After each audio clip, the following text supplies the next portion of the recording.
When I was preparing to introduce our speaker this morning, the first thing that came to my mind is when I was at Clemson, one of the first things they taught us was it's easy to tell a Clemson man or woman.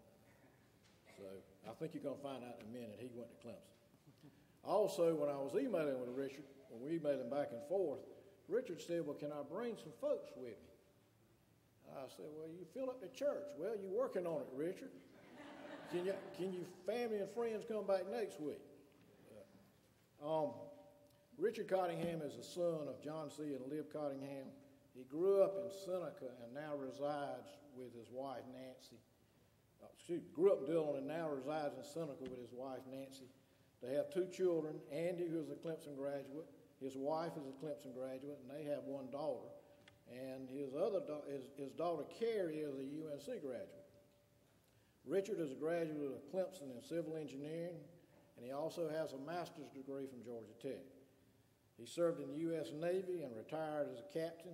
He had 2 tours of duty in Vietnam with the Seabees. He was founder of Titan Atlantic Group in Raleigh, and he was Engineer of the Year in North Carolina in 1996. He and Nancy both have been very active in Methodist churches where they have lived.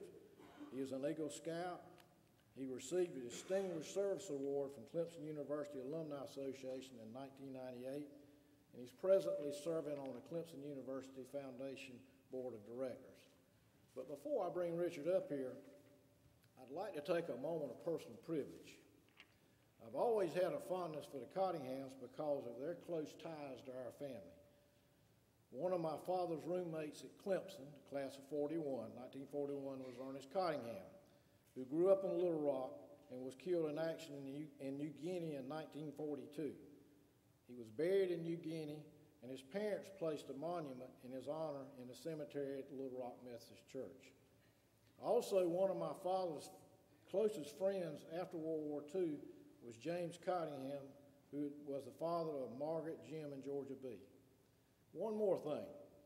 Everybody is familiar with the brain power of the Bernanke family, especially Ben.